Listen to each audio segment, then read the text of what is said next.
My name is Madeleine Stroth, a multimedia journalist and Hawkeye grad from the University of Iowa. I have 3 years' experience with radio broadcasts covering Big Ten athletics as the sports director of KRUI 89.7 FM, Iowa City. I've covered live and breaking news stories as well as news conferences. The following are samples of my student work, which I shot, edited, and produced myself. Thank you for watching. Enjoy.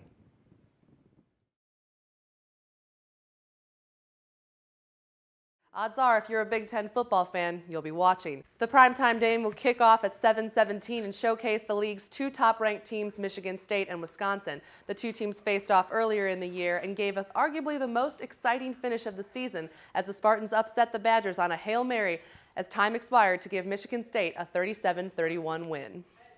In every sport, injuries are part of the game, but they aren't limited to just contact sports. Ryan Jones takes a look at injuries in a sport that may surprise you. Hopefully not in a wheelchair. Prey and Gray will be showcasing their performance piece in Des Moines this spring.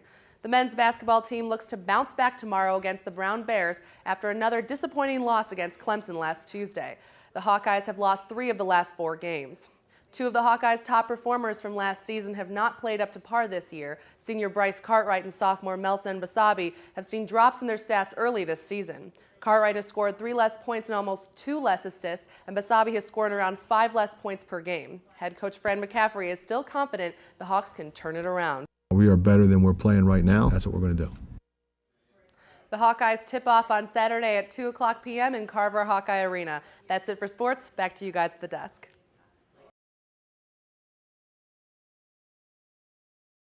The national economy is down, but are students at the University of Iowa? Only a few months ago, the Hawkeye Nation welcomed in its largest freshman class on record, with over half of those students, nearly 55%. When your shoe looks more like a foot, it acts more like a foot. Just one credo of the company Vibram that manufactures a shoe that may have you doing a double take. They're called 5 Fingers. Named for their glove-like design, Vibram first introduced the line as a water shoe for kayakers. Since their debut, 5 Fingers have gained popularity as a minimalist running shoe, prompting the expansion of styles and technology available in the footwear. Local Iowa City business Active Endeavors has experienced much success in carrying the foot-like shoes, and employees like Jim Neiman are enthusiastic about the product. These shoes were designed to replicate what our foot already does. All this is about 5 millimeters of protection against hot, cold, and sharp objects. One contribution to the growing trend of this alternative footwear could be the popularity of this national bestseller, Born to Run by Christopher McDougall. The book highlights the benefits of barefoot running. Our feet are incredibly complex and have about 25% of all the bones that we have in our body. So when we put a big cushion underneath our foot, we don't allow our bodies to use all those little muscles and tendons that we should use if we were barefoot. Our bodies were biomechanically designed to be barefoot. So these are just allowing your body to work the way it was made to. With 5 Fingers, it's about getting back to basics following the minimalist trend. Vibram 5 Fingers retail for around $100. Madeleine Stroth, Daily Iowan TV.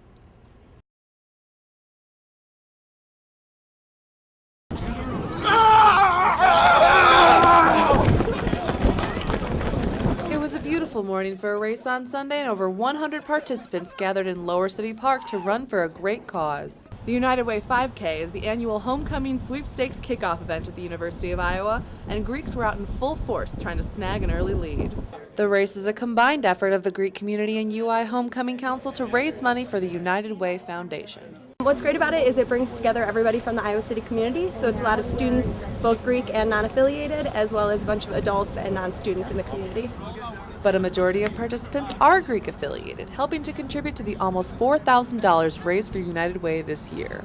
For Homecoming Week, it's a chance for the Greek community to give back.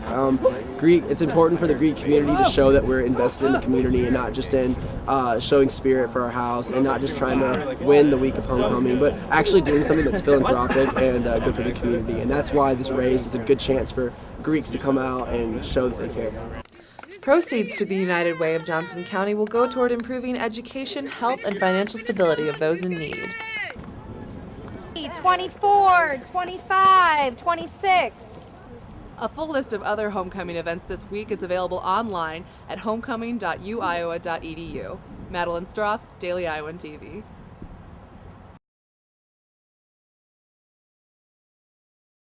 So for example, today I woke up about 8 o'clock or so, got ready breakfast, caught the 8:45 bus from Coralville, came into work. I worked from 9 to 12:30. I met with Tara, my boss, my supervisor, met with her on a one-on-one, sent out a lot of emails, did some other, checked off a few boxes and things like that, and then went off to class for the vast majority of the afternoon. I have class from 12:30 to 3 o'clock as one class, and then shortly thereafter is our seminar class, and that's an hour and a half.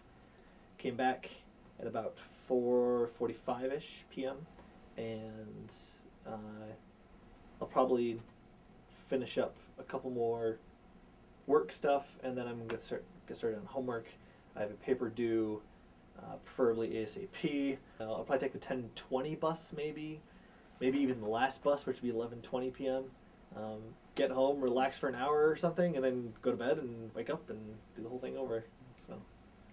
Between completing his degree in higher education, student affairs, and his assistantship planning leadership programs for the UI campus, Dan has time for little else in his schedule, forcing him to sacrifice many personal relationships. I would love to spend more time with friends from church, or my fiance, or people that are not connected to class or work or anything like that. But I just simply don't have the time for it, and sadly, it's one of the first things that gets axed. Dan says a good night means leaving the office at 9 p.m., but he's confident his time will pay off. In the end, I'm fulfilling one of my lifetime goals, something that's really important to me, and to graduate with a master's and go on to do the work that I have a passion for, hopefully for a very long time, is, I think, well worth it. And there are many people in the world that never find their passion or aren't able to, and they go to their 9-to-5 job and don't like it, and that's the entire reason I'm here, is to get a job that I really love. So it's worth it. Absolutely. Yeah.